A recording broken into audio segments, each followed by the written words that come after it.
All right, we're live right now with the Snowboard Project, and we're not going to do our typical watch party tonight, but I'll let you know that our watch parties aren't limited to just old snowboard movies. We will certainly be covering new releases and other kinds of content as well. But first, before we get into another piece of content that I have ready for you tonight, I want to tell you about what we have coming on in Watch Party. So first up, tomorrow night, we're going to have Riders on the Storm. And Steve Graham is going to be my guest. Steve Graham, like one of the OGs of the sport, Riders on the Storm, one of the first snowboard movies that was really widely circulated, made by Fall Line Films. So we're going to do a watch party on that with tomorrow night, 7 p.m. Pacific time with Steve Graham. And then on Monday night, we're, well, let me just show you Steve Graham there. Okay, there's Steve hanging out in Hawaii where he lives now. Anyhow, then on Monday night, we're going to have Seventh Year with Steve Blakely. So Steve Blakely made Seventh Year. And why you should care about this is because Seventh Year is the first ever movie that has street snowboarding. This is literally the genesis of street snowboarding, and so you can see it here in Seventh Year. This is where Rowan Rogers really came to light, and a bunch of other riders as well, but really the crew of like Rowan Rogers, Dale Rayberg, Jake Blattner, those guys really made their mark both in this movie and The Hungry and the Homeless the same year. Anyhow, we're going to have Steve Blakely actually on as our guest, and we're going to talk through Seventh Year. That's going to be Monday night, 7 p.m. Pacific time. So anyhow, that's kind of what we have coming up in the next few days for Watch Party. Wanted to have some good content, good guests, good stuff for you guys to tune into and really connect with the history of the sport. But right now, I know all you guys are at home thinking like, man, all this like snowboard content, when are we going to go riding again? And so I can't really give you an answer for that yet. But what I can do is give you a little bit of knowledge or something to think about here as you're getting ready for snowboard season. And so here's a video I produced with Tailgate Alaska. I used to run this event, Tailgate Alaska. Still think it's the best event in snowboarding. And if it can happen again this year, you should make your way to Tailgate Alaska. Just saying. Anyhow, we made these snow safety videos, and I'll probably run these as videos as part of the Splitboard project. Anyhow, I wanted to share one with you tonight. I'll probably run this one again in the future. Regardless, you know, I think that you guys should start dreaming about snowboard season and start dreaming really about the kind of adventures that are ahead of you. So this one is called Trip Planning. And so basically this kind of gives you like a, I don't know, like a framework to plan your trips around, kind of planning objectives and you know, when to turn back and all those kind of things. So really kind of gives you a good foundation, a good framework for planning trips into the backcountry.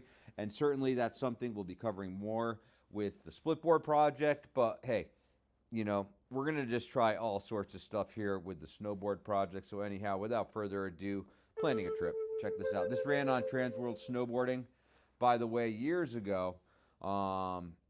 But it's still just as relevant today. Alaska. So, yeah, check Since it it was first discovered by skiers and snowboarders 25 years ago, it has become the holy grail of winter sports. With 5,000 vertical foot peaks and a deep, stable snowpack, Alaska is on a level all its own. For 10 days each spring, skiers and riders from around the globe gather for Tailgate Alaska to learn how to safely live out the excitement and adventure of real-life freeriding. Here, it is all about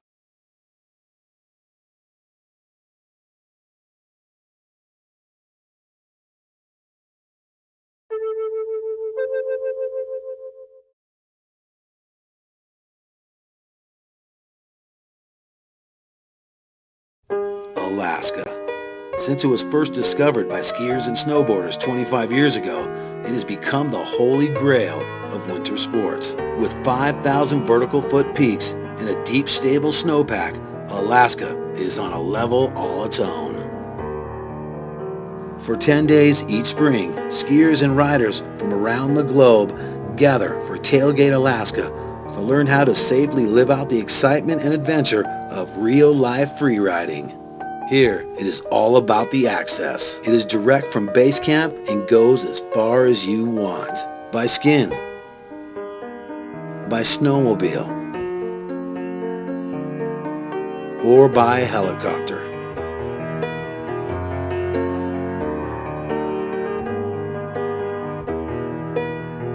This is Tailgate, Alaska. Again, my name is Ryan Murray from Washington. Part of what I do for most of the year is guide clients in the North Cascades near Leavenworth, Washington. Part of what we do for every one of our clients and every day that we operate is come up with a plan. And so that's the number one part of having a successful, fun day where you achieve your goal, which is to go out, ski powder, come home safely. Okay, so that's always our goal, right? Our objective of where we're going to go skiing, whether it be this direction over here towards Bro Bowl, or we're going up into the Gully Ones or Nick's Happy Valley, that's our objective. And we can change our objectives based on some stuff that we're going to talk about, but mostly our avalanche hazard, and also the most important thing, where the good snow is going to be, right? Because that's what we're out here to do, is ski the best snow. And again, the goal is to ski it, come home safely. The objective is where we're going. So it all starts, part of this making a plan. So I get this all the time from my buddies because they are all dirtbag skiers and I'm the guide of the group, and they always call me up and they say, "What's the plan, man?" So the first thing we got to do is go to the forecast. So whenever we make a plan, we go to the forecast. We know our goal. We want to go out, have a good time, ski good snow. So the forecast is going to be the first step in deciding what we can ski. That's unfortunate. Nice. So when we go to the forecast, again, this is telling us where we can go. So we want to read, our first thing we start with is the danger level. Okay, so are you guys familiar with the danger scale? Coming from Europe, obviously right now it's the same across the board, North America and Europe. So we start with low danger, moderate danger, considerable, high, and extreme. Okay, and the thing I'd like to point out is that most avalanche accidents happen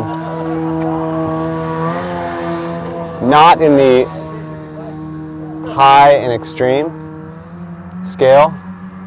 Where do you guys think they happen? Yeah, kind of right in that moderate, trending to considerable. Why do you guys think that is? Mark? Because people think that it's relatively safe, so they're going to venture out. When it's high to extreme, they're not going to bother going out into the... Right. Yeah, when it's high to extreme, we know avalanches are happening. We don't want to go out there. We don't want to tempt fate. So when it's in that yellow to orange, moderate to considerable, it's kind of like when we're driving the car and we're rushing through the city and we've got a green light, like a low danger, and all of a sudden it turns yellow. We typically don't slow down and slam on the brakes. We usually try to make it through that yellow light and get to the other side of the intersection. So we're going to push on the gas, and we tend to take some more risks when we're in that middle zone. Okay, so important to remember that just because you're seeing yellow, moderate on the scale doesn't mean you're good to go. Avalanches, human-triggered avalanches, are possible when we're in the moderate zone, and then today in the considerable zone, human-triggered avalanches are likely. So that means when we go out there and we go into our suspect terrain, we're likely to see avalanches today, and they're likely to happen underneath our feet. We're going to be the potential trigger out there today. So that makes it really important. So that's the first part, is knowing what's going on, what's our danger level. Now we need to know why that's happening. So next in the forecast we have new snow. So you can see we've gotten about anywhere from 10 to 20 centimeters of snow overnight, and we've had winds. So that new snow has kind of filled in these wind pockets, and we can see it right up here if we look up into the gullies, and you see that wind. Which way do you think the wind was coming, looking at that slope right there? From over there. Yeah, left to right. Okay, so we've got loading going on, okay? And with those wind directions, prevailing winds, We've also got what else is going on in our weather that's going to make it considerable danger today. Yeah, sun. We've got a warming trend going on. We can feel that sun beating on our face, okay? So we know it's warming up today. Also, the forecast provides us information about not just that avalanche problem, which they are identifying as wind loading, also known as wind slab. They tell us what to avoid. So when we know what we can avoid, it also gives us the go-ahead on other types of terrain that we want to go ski. So right now they're saying avoid lee slopes. So if we're skinning up and we're on one of those ridges there, do we want to be on the left side, climber's left, or the right side of those little wind rolls? Probably not on the lee side. The lee is where the... What does it mean, the lee? So you got windward is where the wind hits and grabs the snow, and lee is where the wind takes the snow and deposits it. So in this case, the lee slopes are those nice little gullies filled in with snow coming from left to right. Does that make sense? Okay. And they're saying lee slopes are mostly going to be southeast to northwest aspects. Okay? Which means we had kind of west winds blowing that snow. Okay, we'll talk about that a little bit more. Other things about wind loading, because it's flat light today, we can't always see. We may have a little bit of a blue window right now, but if we're out there touring and it goes white, it's going to be really hard for us to see the wind loading. So there's two major things you can think about when the wind slab is your major problem, and that's sudden density change. So going from nice soft powder that feels light and fluffy to all of a sudden you step onto really firm snow that feels almost like a snare drum. So you can see here they said look out for that drumming sound. But really what that means is just if we're skinning along and we're having a nice day skinning through fluffy pow, and all of a sudden we step into this, like really all of a sudden it turns firm and you feel a little bit of tension in that snow, that might be wind slab. The other thing is a sudden depth change. So if we're slogging along and for the first 1,000 feet that we skinned today, we're in boot top snow and we turn the corner to a different aspect. So we turn around a ridge or we approach up and over the top of a ridge. If we feel like all of a sudden we've skinned into snow that's now not just ankle deep, but now it's knee to thigh deep, we might have walked right into a wind-loaded pocket of snow. Okay? And again, what's our problem they've identified today? New snow combined with light winds has led to wind slab potential. Okay? Now, that's how we interpret the forecast. Questions about that? Okay? The slab is not that dangerous, right? I mean, it's just like light snow, right? Just a big pile of light snow. Well, you know, anytime you're in a slab avalanche, it provides potential for you to get pulled down with that, you know, and what we're seeing with that, yeah, we only got 10 to 20 centimeters of snow overnight, but those light winds have really pushed that snow into some deeper pockets of 50 to 60 centimeters of snow. And if we have that going on and it fractures and the slab propagates out and carries us with it, it could be a good possibility that you're going to get buried above your head. You know, you might be full burial depth. Okay. Now, the other thing to think about today, associated with our main problem, wind slab, is that we could have a small avalanche, a low consequence avalanche, and if that propagates and runs downhill, that amount of snow could become a bigger trigger. So we ourselves may not be a big enough trigger to set off a large avalanche, but we do have a lot of instabilities within the snowpack down deep that we're worried about. So if we set off a small slab mark, it can step down to a bigger one. So we want to avoid triggering these slabs if at all possible. Okay. Now, next part of planning is validating this. Okay. So it says there's going to be a warming trend, and we need to know the weather, because weather is going to be one of the most direct impacts on our forecast, making it either A, better than forecast, or worse as far as our danger level. Okay. So the forecast today was for warming temps, and it was also supposed to be mostly cloudy. So we didn't think we were going to get to ski at all today. But we've got a little break in the weather, now we can get out and get after it a little bit. So what do you guys think about that warming trend? Is it happening? It is happening. Because the sun, we can feel it on our face. We can feel a little bit of light wind. So we look at the avalanche forecast first, we look at the weather forecast next, and we talk about how that could impact our day. So with the weather today, if we've got warming due to solar from the sun, what aspects are catching the most solar? Do you guys know? What do you mean? Like, Which direction? What facing? south. South facing, you got it. So do we want to plan our tours around a south facing right now with a warming trend? Of course, why not? No, we don't. We want to go look for protected, and that presents us with a little problem. We have to avoid southeast and northwest. Can you tell me where north is? What is Yeah, easiest way to do that. We got a compass here. We want to carry a compass in our pocket. Okay, have you guys used these before? So if we want to get north and figure out our bearings before we head out on our tour, I'm just going to line north there, and then I put the red needle into the shed. We call it put red in the shed. So I'm just going to turn until I get north, and boom. So when I look that direction, that's north. Okay? So northwest aspects, this way. Anything kind of facing this direction, okay? Through southeast, okay? So this way. So we're kind of looking at this range right here. All right?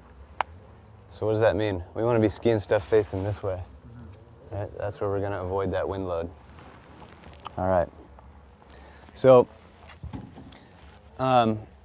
what else can the weather do besides increase our danger?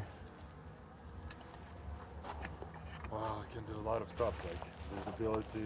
Right, our ability to communicate. So we want to know, are we going to be able to see each other? Are we going to be able to achieve and go out on this tour today? What do we need to do?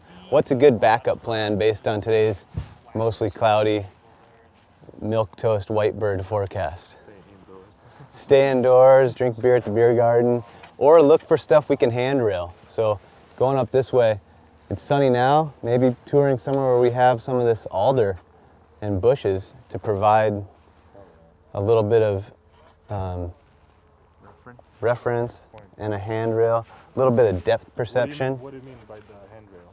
Handrail meaning like something that I can use to get back.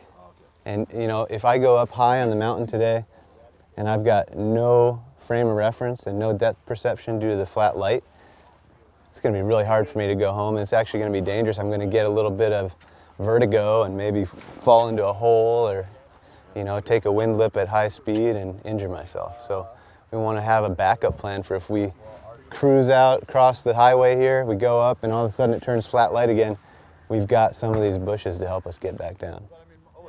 Or rocks. Or rocks. You could use a rock band as a handrail. You could even use your skin track as a handrail. Yeah, if it's not blowing and filling it in.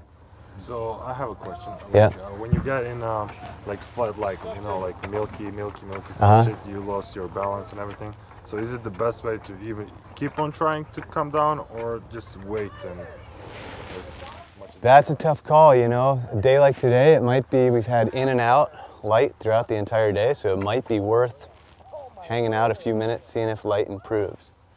There's a couple little tricks you can do for flat light skiing.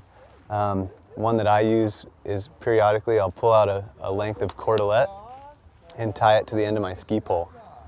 And then I can cast that out there and use that rope to see if is it falling over an edge? Is it going into a hole?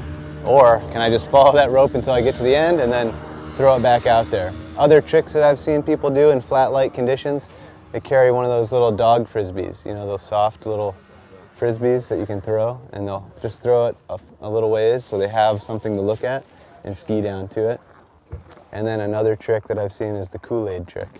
You can take a little powdered Kool-Aid, make a snowball out of it, and then roll that snowball downhill, and the Kool-Aid will dye the snow a little bit, and you're able to get down. Just little tricks, you know, little convoluted, but I like the rope one the best. It's easy. It's something I already carry in my pack. And if I swing that out in front of me, it'll help me get back. But Kind of sound device. yeah, but generally speaking, the best thing to do is make a plan for poor visibility. So those techniques are kind of like last minute things. The best thing we can do for a day like today is make sure we're going somewhere where we've got viz. And if we see it start to close out, be okay with turning around before we lose the light. And get yourself back to where you can get to the bushes, the alders, the trees, and see, okay? So we've decided we want to go somewhere. We know our avalanche hazard, what we're looking out for. We know our weather and how that's going to affect our ability to achieve our objective and communicate effectively as a group. We've got to come up with a plan now. So where do we want to go skiing based on the danger and the weather forecast? What do you guys think? Hill. Behind that hill is where we want to go today. On what aspect? Seems like northeast maybe? Could be. Okay. So we can pick something like that on the back of that hill. We don't know what's over there. Maybe there's some bushes. Looks like it might be similar. You might have some flat light options, and you've always got your up track to bring you home. Okay? So we make a plan that's got more than one option. Not like, hey, I'm going to the top of this thing no matter what. So you make a plan, create options, and you choose the best option based on what you see happening around you. Does that make sense? Okay, now, as we go out, we got to think about our partners and who we're going with. And we need to think about our emergency plan, okay? So we want to carry things in our pack to carry. Obviously, personal gear that everybody has to have is the shovel, avalanche transceiver on your person, and a probe. You know, everybody has to carry that stuff. It doesn't do you any good to have one or the other, right? And we're going to talk about how to use that as we go out into the field today. We want to make sure that equipment works, so we want to do a trailhead transceiver check, okay? So I'll run us through that here in a few moments. Group gear that we want to carry is some sort of communication device, whether it be a cell phone or a radio, to access help should we need to. We want to carry a repair kit for fixing our skins, fixing our bindings if something snaps, you know, fixing zippers on our jackets. So a small repair kit is a group gear. Back of my truck. Okay. Other things to carry as a group, we want to have first aid supplies, okay, and a way potentially to drag somebody that gets hurt out. So we can make a toboggan out of our skis, things like that. We'll go over that emergency stuff in another course here in the coming days, but these are all group gear that we want to carry. Map, compass, altimeter is really going to help us know where we are in the terrain, okay? This is all, again, not everybody has to have it, but it is good for the group to know they need it. And then the last thing is some way, in case somebody gets hurt or you get stuck in flat light, you want to have extra warm clothes and some sort of bivvy. Somebody in the group should have a little tarp or a bivvy sack and at least one big puffy coat that you can put on someone that gets injured or when you get lost in the flat light. Okay? Everybody with me with that? Yeah. On that? Any questions? Does this all make sense? Yes. You've all heard this before? Yeah. Okay. But so as we head out, we just want to talk about our plan. Hey, we're going to go up here to the top, ski over the other side, find some good snow, keep it mellow since it's our first run since we've gotten here. Remember there's flat light. We can look and see that the clouds are rolling back in. So keeping these bushes and handrails for visibility and depth perception within our grasp so that we can turn around should we need to. And we're going to go out there and do it.